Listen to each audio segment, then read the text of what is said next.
चढ़ाओ ना, जिन्हें चढ़ेगा आप पे उठेगा। रंग चढ़िया बिनु तेरे प्यार दा, रंग चढ़िया बिनु तेरे प्यार दा, रंग चढ़िया बिनु तेरे प्यार दा, रंग चढ़िया बिनु तेरे प्यार दा, मैनू तेरे प्यार दा, मैनू तेरे प्यार दा, मैनू तेरे प्यार दा, मैनू तेरे प्यार दा, मैनू तेरे प्यार दा, मैनू तेरे प्यार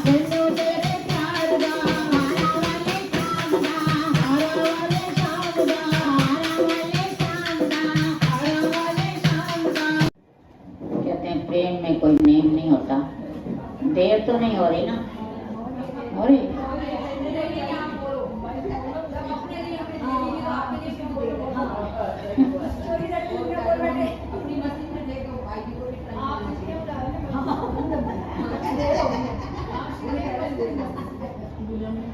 तो प्रेमियों,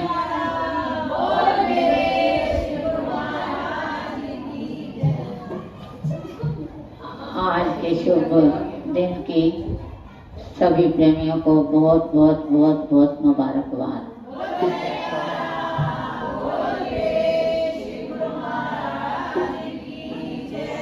आज आयुषी के जन्मदिन की सभी उनके परिवार को और सब संगत को बहुत बहुत मुबारकबाद।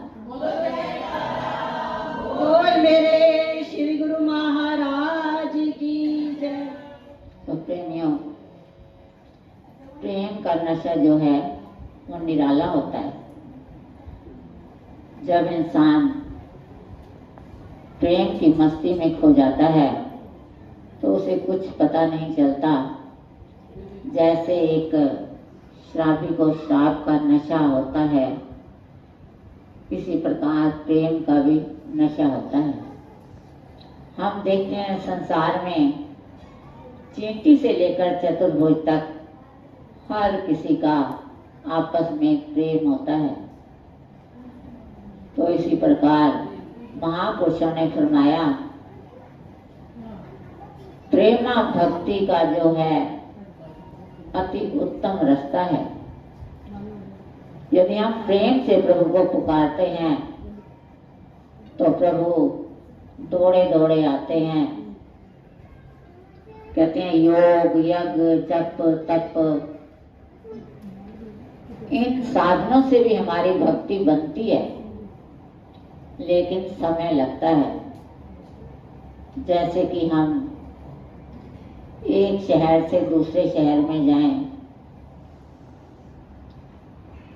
तो हम पैदल भी जा सकते हैं, रेलगाड़ी द्वारा भी जा सकते हैं, मोटर बस द्वारा भी जा सकते हैं, अपनी कन्वेंस द्वारा भी जा सकते हैं।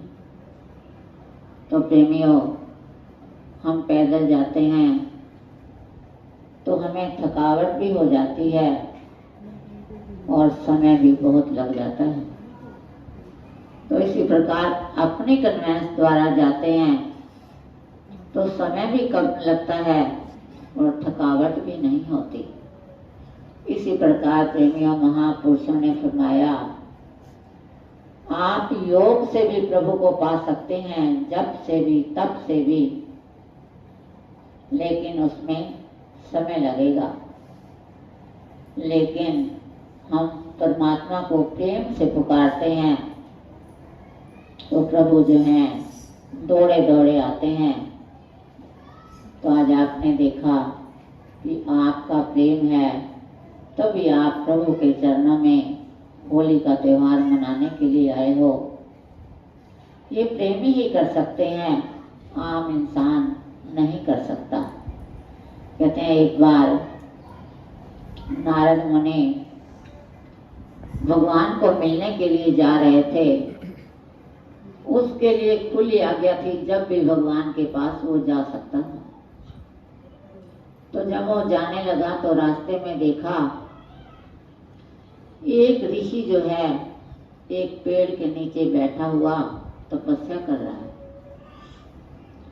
उस ऋषि ने नारद मुनि को देखा कि नारद मुनि जा रहे हैं, तो कहते हैं महाराज आप कहाँ जा रहे हो? तो नारद मुनि ने कहा कि मैं भगवान को मिलने जा रहा हूँ। तो ऋषि ने कहा कि भगवान से पूछना कि मुझे भगवान के दर्शन कब होंगे, भगवान के चरणों में मेरी तरफ से बेनती कर देना। तो नारद मुनि ने कहा ठीक है, मैं भगवान के चरणों में आपकी तरफ से बेनती जरूर करूंगा। आगे गए तो एक और ऋषि बैठा हुआ था, तो वो भी तपस्या कर रहा था। तो जब नारद मुनि को देखा तो उसने भी कहा कि महाराज आप कहाँ जा रहे हो? तो उन्होंने कहा मैं भगवान को मिलने जा रहा हूँ। तो ठीक है, मेरी तरफ से भी भगवान के चरणों में बेनती कर देना कि मुझे भगवान के दर्शन कब होंगे। तो जब वो भगवान के चरणों में गए, श्री दर्शन किए, दंडोत प्रणाम की और भगवान से पूछा कि जब मैं रास्ते में आ रहा था तो मुझे एक ऋषि मिला, तो पेड़ के नीचे बैठ करके तपस्या कर रहे थे। तो मुझे उन्होंने कहा कि भगवान से पूछ करके आना कि मुझे भगवान के दर्शन कब होंगे। तो दोनों ऋषियों की बेनती कर दी। तो प्रेमियों, भगवान ने क्या कहा कि जिस पेड़ के नीचे बैठे हैं उस पेड़ के जितने पत्ते हैं उतने युग तपस्या करेंगे तभी उनको दर्शन होंगे। तो वो बेनती करके जब वापस आए तो ऋषि के पास पहुंचे।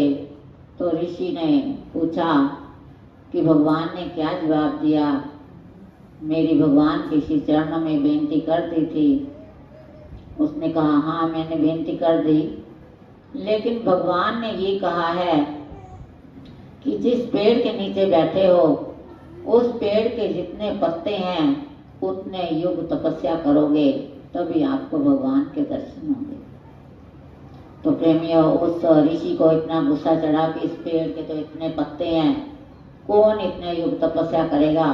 तो उसने फटाफट अपना गुस्से में उठ के चला गया कि मैं तो कोई तपस्या नहीं करता, उठ के चला गया। उसके बाद जब दूसरे ऋषि के पास आए तो उसने भी पूछा। तो उसने कहा कि भगवान ने कहा है कि जिस पेड़ के नीचे बैठे हो उस पेड़ के जितने पत्ते हैं उतने युग तपस्या करो तभी आपको दर्शन होंगे। तो प्रेमी वो मस्ती में झूमने लग गया, खुशी में झूमने लग गया, उसको इतना प्रेम छा गया, मस्ती छा गई। वो बहुत खुश हो गया कि भगवान के दर्शन तो होंगे, जब भी होंगे। भगवान ने ये तो कहा है कि दर्शन होंगे। जब वो मस्ती में झूमने लगा तो प्रेमियों उसी टाइम विमान आ गया।